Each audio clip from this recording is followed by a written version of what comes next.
ruined presidential elections. Like, comment, subscribe, grind 100K.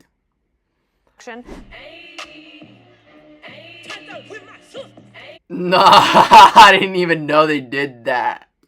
No wonder Kamala lost. What the hell is going on, bruh?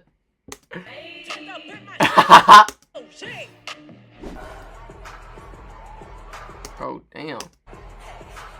Megan Thee Stallion shaking it up there. It appears that the Kamala Harris campaign, despite raising over $1 billion, still ended up some $20 million or so in debt.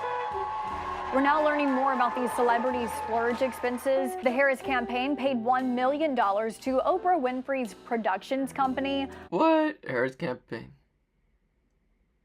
On October 15th. They said Beyonce is coming to sing, and she came, but she didn't sing. And then Kamala came on as Beyonce was leaving without singing even one song. Oh yeah, I remember they did say that. They booed the hell out of both of them. If we can't handle campaign...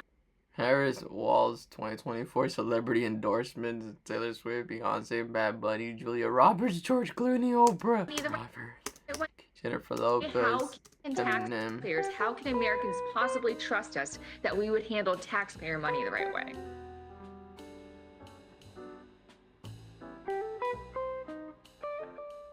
Today, more than ever, star power permeates every aspect of our lives, from the media we consume to the leaders we elect. Over the past couple of years, American politics has been increasingly influenced by celebrity culture, and the 2024 election was no different. Kamala Harris's 2024 campaign wasn't just a bid for the presidency, it was a Hollywood production, complete with star-studded concerts, celebrity endorsements, and appearances by icons like Beyonce and Oprah. But while it did energize some voters, the spectacle eventually fell flat. Why did a strategy that worked wonders for Barack Obama in 2008 fail so miserably in 2024? And what does this tell us about the increasingly fragile relationship between politics and celebrity culture? To understand why mobilizing celebrities was counterproductive in Kamala Harris's campaign, we have to go back. Kamala was endorsing way too many celebrities all at once. In history, not to be weird, but they all were all involved with Diddy. To understand why celebrities are involved in politics, not Jay-Z and Obama, in the first place. In this video, we'll explore how we got here, breaking the story into 3 chapters. First, we'll trace the roots of star power in politics and follow the rise of celebrity influence in presidential elections over the last century. Then, we'll dive into the era of the celebrity high, vote or die, and examine how presidential candidates mastered the art of blending star power with political messaging to create campaigns that felt more like cultural movements. And we'll finally uncover the crash of celebrity politics and see how the most recent elections revealed the limits of celebrity culture's influence today. From Donald Trump's entry into politics to Kamala Harris's struggle to connect with voters despite big-name endorsements, this part explores where it all went wrong. By the end, Hillary Clinton. We'll confront the big question: should celebrities stay out of politics altogether? This isn't just a story of glitz and glamour. It's a story about the price we pay when the world of celebrities Lady Gaga and the world of politics collide.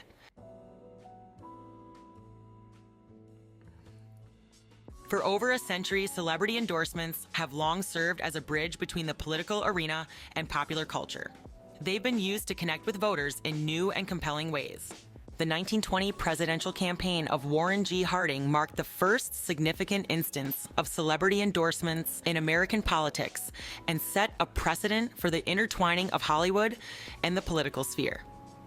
Mary Pickford, who was known as America's Sweetheart, and Al Jolson, a popular singer and actor, lent their substantial star power to Warren Harding's campaign. Mary Pickford's endorsement was particularly impactful in an election where women I don't even know who that was. Voting nationwide for I'm guessing she was like a famous person back first then. time, following the ratification of the 19th Amendment. Her support helped Warren Harding tap into this critical new voting bloc and showcased how celebrities could bridge the gap between politicians and specific demographic groups. By the 1944 presidential election, celebrity endorsements had evolved into a more strategic tool. A then 62-year-old Franklin D. Roosevelt was running for an unprecedented 4th term during World War II and garnered support from Frank Sinatra. I heard about that. time, Frank Sinatra was a rising star who embodied youthful energy and charisma. His performances at campaign events and his radio appearances resonated with younger audiences who saw him as an emblem of vitality and hope. The synergy between Frank Sinatra's public image and Franklin Roosevelt's campaign. There are a lot of people who bully Frank Sinatra, not to be rude. Message of resilience reinforced the president's appeal at a critical moment in American history. In 1960, the presidential campaign of John F. Kennedy took celebrity endorsements to new heights. To a whole new level. By integrating entertainment into the very fabric of the campaign. Frank Sinatra once again played a key role, but his involvement went beyond public appearances. He adapted his everybody loved Kennedy. Hit song High Hopes into a campaign anthem tailored to Kennedy. Everyone wants to back Jack. Look at him, everybody's clapping for Kennedy. Everybody loves John F. Kennedy. W. On the right track, 'cause he's got high hopes. The song became a rallying cry that resonated at campaign events and drew widespread media attention. This partnership with Frank Sinatra positioned John F. Kennedy's campaign as modern and charismatic. That sucks that he died. R.I.P. John F. Kennedy. The use of endorsements during this era I think Frank Sinatra died too, so R.I.P. Frank Sinatra. Emphasized authenticity and a sense of shared values between celebrities and their audiences. But it also laid the groundwork for the increasingly strategic and pervasive role of celebrity endorsements in politics during the decades that followed. Ronald Reagan appears to be heading toward a landslide electoral victory tonight across the United States and all sections of the country. Ronald Reagan's ascension to the presidency marked a transformative moment in American politics, as he became the first true celebrity to hold the nation's highest office. Before entering politics, oh yeah, he was like a movie star. Reagan was a prominent actor in Hollywood, starring in films and serving as president of the Screen Actors Guild. His Hollywood background was not just a footnote, That's crazy. but a central element of his political persona, allowing him to connect with voters on a personal level. Reagan's celebrity status gave him a He was still ass. Reaganomics. Reagan was probably one of the worst presidents we've ever had in my life. I mean, not my life, but in lifetime. Probably one of the worst, in my opinion.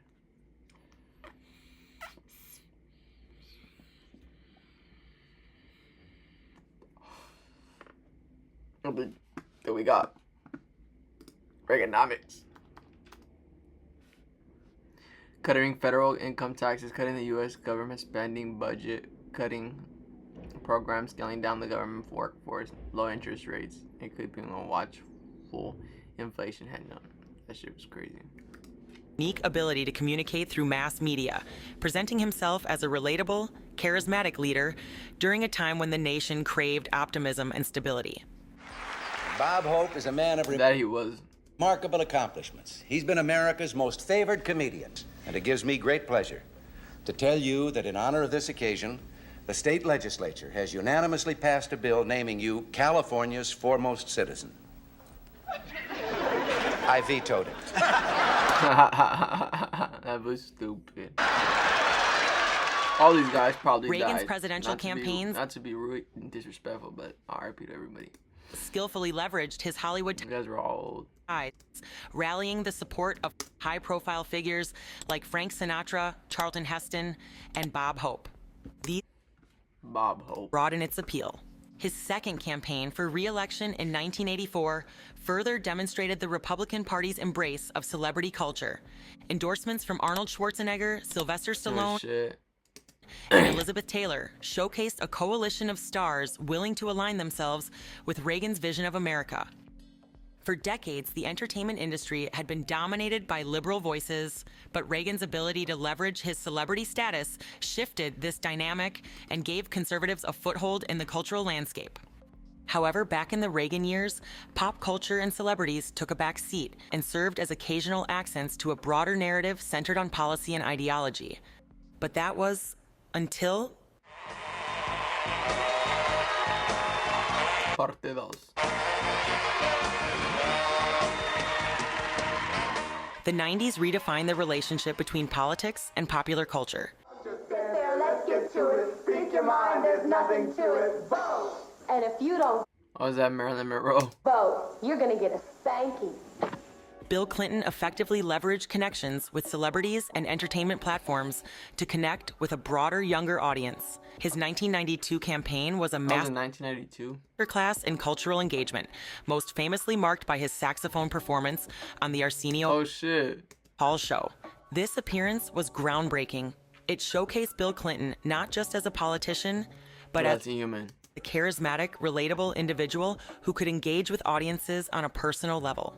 The moment resonated with younger voters and signaled a shift in political campaigning, where relatability and pop culture savvy became just as important as policy proposals. Hollywood figures is that his wife? Such as Barbara Streisand, Tom Hanks, and Whoopi Goldberg amplified this appeal by using their platform Orange County, California, to endorse Bill Clinton and energize his campaign.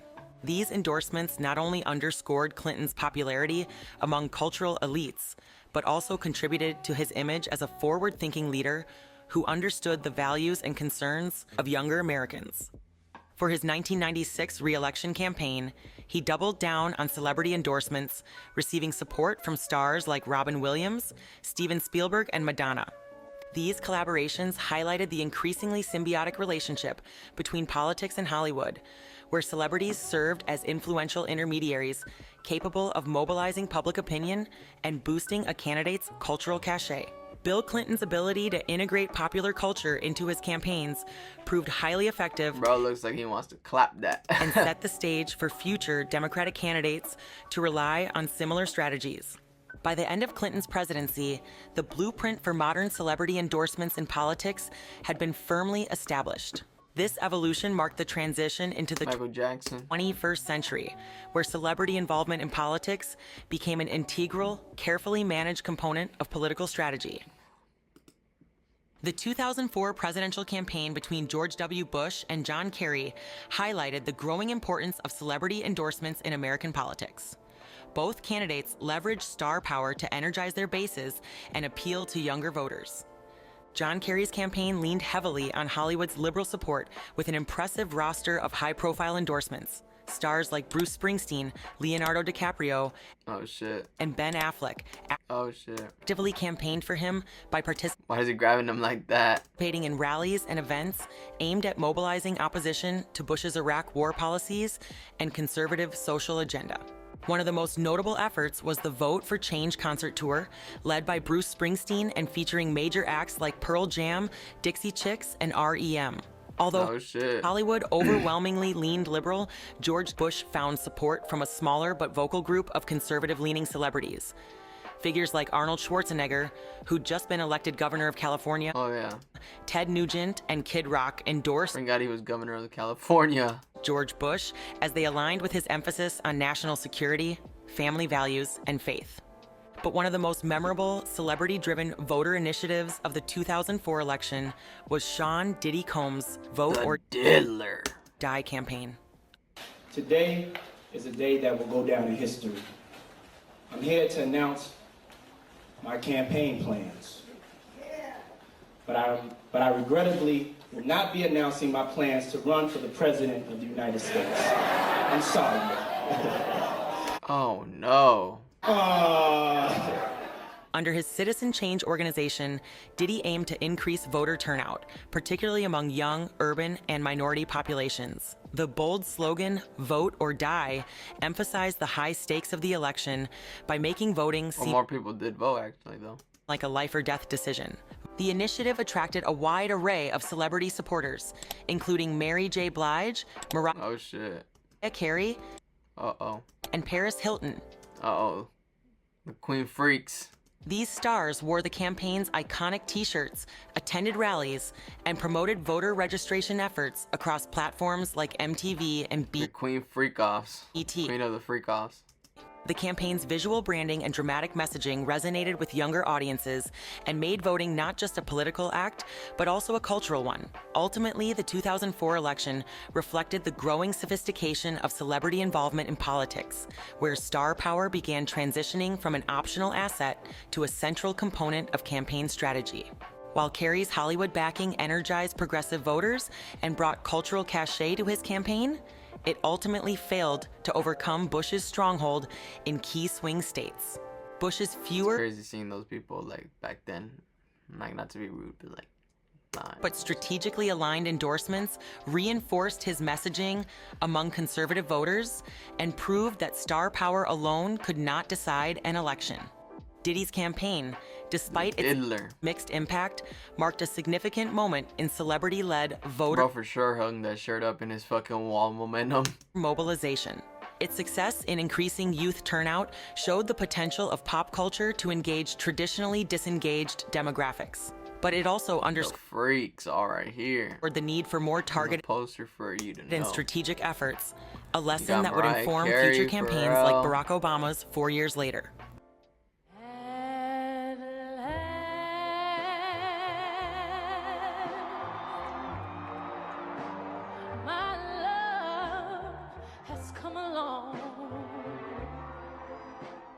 Barack Obama's 2008 campaign can be considered I do remember that moment. The pinnacle of celebrity involvement in modern U.S. politics. The campaign's strategic integration of Hollywood star power with a message of hope and change electrified voters, particularly young people and minorities. For sure. This alignment not only reflected the campaign's innovative approach to voter outreach, but also set a new benchmark for how celebrity endorsements could be harnessed in presidential elections. Barack Obama's campaign boasted a roster of A-list celebrity supporters that included Oprah Winfrey, Jay-Z and Beyonce, and George Clooney. Oprah's early endorsement was especially significant as it lent Obama legitimacy during a competitive primary season against Hillary Clinton. Her backing attracted millions of viewers and voters who might not have otherwise Hillary Clinton was running back then too? Engaged with politics, helping to solidify Obama's image as a transformative leader.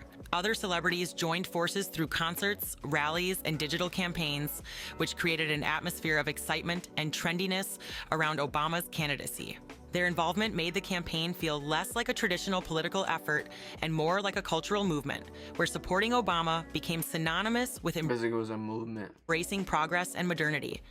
Obama's campaign effectively leveraged emerging platforms like social media to amplify its celebrity endorsements and create viral moments. One of the most iconic examples was will.i.am's music video, Yes We Can, which featured celebrities reciting excerpts from Barack Obama's speeches.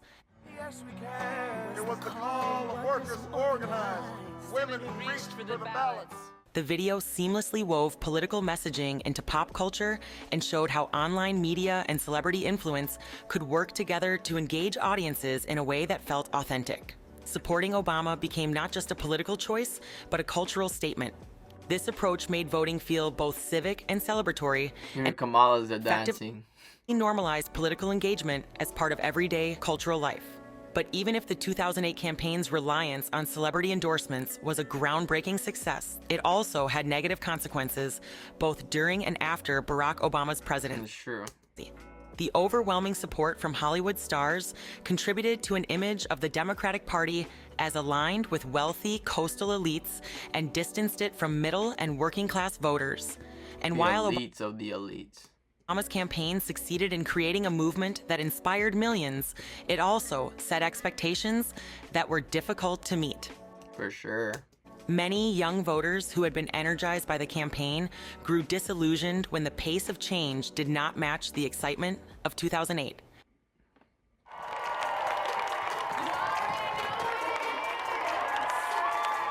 What the hell? Hillary Clinton's 2016 presidential campaign that was so cringe. Tried to replicate the celebrity-driven excitement of Barack Obama's 2008 campaign, but it fell short. Her campaign amassed an impressive roster of celebrity endorsements from Beyonce and Jay-Z to Katy Perry, LeBron James, and Lady Gaga. But these efforts failed to translate into the broad voter enthusiasm or turnout that Hillary Clinton needed to win. Instead, the reliance on celebrity surrogates deepened a pre-existing perception of Hillary Clinton as out of touch with working-class voters and furthered a narrative of elitism that Donald Trump skillfully exploited. The heavy presence of celebrities in the campaign reinforced the perception that the Democratic Party was increasingly aligned with Hollywood and wealthy elites. This narrative was particularly damaging in 2016, a year marked by a lot of elites. rising populist sentiment internationally. Donald Trump's campaign capitalized on this dynamic by portraying Hillary Clinton as the embodiment of an out-of-touch establishment. Moreover, the optics of celebrity endorsement events sometimes worked against Hillary Clinton's campaign. Performances by pop stars in glittering costumes, singing empowering anthems, seemed disconnected from the economic anxieties of voters in Rust Belt towns facing job losses and wage stagnation. While celebrities helped to generate headlines and social media buzz, they failed to inspire the same level of grassroots energy that Obama's 2008 campaign had achieved. And unlike Obama's campaign, Hillary Clinton's relationship with celebrities often felt less organic and more transactional.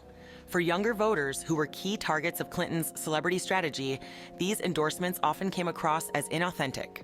For sure. Instead, her efforts to tap into celebrity culture sometimes came across as a distraction from substantive policy discussions. So what's something that you always carry with you? Hot sauce. Are you getting hot sauce? Formation right now? Hot sauce. Hot sauce in my bag, swag? Hot sauce. Really? Yes. Now listen, I just want you to know, people are going to see this and say, okay, she's pandering to black people. Is it working? Her comment about carrying hot sauce in her bag, made during an interview on the popular radio show The Breakfast Club, was widely interpreted as a reference to Beyoncé's 2016 hit song Formation. While she probably intended the remark to be a lighthearted way to connect with the dominant black audience of the show, it was perceived by many as a blatant and awkward attempt at pandering to the black community. Ultimately, her celebrity-driven strategy backfired in key ways. It provided Trump with ample ammunition to frame her as part of a disconnected, elitist establishment, while he positioned himself as a populist outsider. His campaign effectively weaponized Clinton's celebrity endorsements and portrayed them as evidence that she cared more about Hollywood than Heartland America. This narrative resonated with many voters who felt left behind, which helped Trump to consolidate his base in critical swing states. Hey, look at this! No. Donald Trump's ascent to the presidency in 2016 marked a turning point in the interplay between celebrity and politics. Unlike traditional candidates who relied on endorsements from celebrities to amplify their message, or just pushed her all crazy, Trump embodied celebrity status himself. His fame and carefully cultivated public persona, particularly as the host of The Apprentice, became central to his political identity. By positioning himself as the ultimate outsider and disrupting the norms of traditional politics, Trump capitalized on his celebrity to connect directly with voters in a way that bypassed the conventional political playbook. Prior to running for president, he had spent decades as a prominent figure in the media, branding himself as a symbol of wealth, power, and success. His role on The Apprentice reinforced this image, presenting him as a decisive leader who thrived on making bold decisions. His name recognition allowed him to dominate media coverage from the start and overshadow his Republican rivals. But Trump's celebrity was not just a tool for visibility. It was central to his campaign's narrative. He positioned himself as an outsider who understood the frustrations of everyday Americans and was unafraid to challenge the political establishment. His larger-than-life persona, honed through years of media appearances and tabloid coverage, gave him an aura of authenticity and relatability, even as he flaunted his I'm just listening right now. Wealth and status. For many voters, this unfiltered approach reinforced the idea that Trump was one of them in spirit, even if not in circumstance. Unlike traditional candidates who struggled to appear accessible, Trump leaned into a brash and unpolished style. He used it to build a connection with voters who viewed him as a straight shooter and a refreshing alternative to career politicians. We're gonna skip it to the Trump to the 2024. What's up, hotties? It's your girl, Meg Thee Stallion, aka the Hot Girl Coach, reporting live. The Hot Girl Coach. With the future president of the United States. Everybody, what do you have to say to the American people? We are not going back. Kamala Harris's 2024 presidential campaign leaned heavily on celebrity endorsements, much like past Democratic campaigns. Oh yeah, like last time. but this approach repeated the same mistakes that have hindered the party's success since Hillary Clinton's 2016 loss. Instead of complementing her message, the reliance on celebrity support overshadowed essential policy discussions. That was Quavo there. Raised questions about the party's true priorities. From the beginning, her campaign was dominated by high-profile celebrity endorsements with figures like George Clooney, Taylor Swift, and Beyoncé lending their star power. Campaign events frequently feature performances from household names like John Bon Jovi and Lady Gaga. However, the constant presence of celebrities created the impression that the campaign was more of a Hollywood production than a political movement. This emphasis on spectacle played directly into Donald Trump's narrative of Democratic elitism and widened the cultural divide between the campaign and crucial swing state voters, who were more focused on economic concerns than on glamorous concerts or celebrity appearances. A notable example of this misstep occurred during a rally in Atlanta, where Megan Thee Stallion performed a 4-song set, including 4 songs. Tracks like Girls in the Hood and Savage. While the performance energized... I'm a savage, yeah. Ratchet, booty, nasty. Some attendees, it sparked widespread criticism, and Donald Trump quickly seized the opportunity to mock Kamala Harris for relying on crazy Kamala Harris voted the worst vice president. Concerts to attract crowds, even dubbing her Crazy Kamala on social media. A similar issue arose during Harris's largest rally in Dallas, Texas, where Beyoncé's surprise appearance drew a massive crowd, but many attendees left after her speech and skipped Kamala Harris's address entirely. This moment highlighted the limits of relying on celebrity spectacles to sustain political momentum, as it became more about the celebrity performance than any political engagement or support for Harris's policies. The overinvestment in celebrity-driven events also... I'm like, why don't they just run for president at this point? Had significant financial consequences for the campaign. In the final stretch of the election, the campaign organized concerts featuring artists like Christina Aguilera, Katy Perry, and 2 Chainz, reportedly costing up to $20 million. Many insiders criticized the decision to prioritize celebrity concerts over more traditional outreach methods like targeted advertisements or grassroots organizing. A particularly controversial event was the star-studded town hall hosted by Oprah Winfrey titled Unite for America. Although Oprah denied personally receiving payment, it was revealed that the Harris campaign paid $1 million to Oprah's production company for the event, which drew criticism for such a large expenditure. Ew. This raised further questions about the campaign's priorities, as voters in economically distressed areas felt neglected, while millions were spent on celebrity-driven events. It's also worth noting that with the political and cultural landscapes shifting dramatically, Jennifer Lopez. The power of celebrity endorsements has waned, especially in a climate where public trust in celebrities has been significantly eroded. In the post-Me Too era, scandals surrounding figures like Sean Diddy Combs have added to the perception that many celebrities are out of touch, or worse, embroiled in moral controversies. For sure, there are moral controversies. Relying on Obama's 2008 playbook, the Harris campaign failed to recognize how these cultural shifts influenced voter perceptions. For many Americans, the aspirational allure of celebrity has turned into skepticism, making celebrity endorsements less effective than they once were. In the end, the campaign's failure to adapt to call her daddy the evolving political landscape, along with its misallocation of resources, played its foot in comics. White celebrities may wield significant. That's it. I'm gonna go board it. And that, like, comment, subscribe right on. Bye. Have a great time.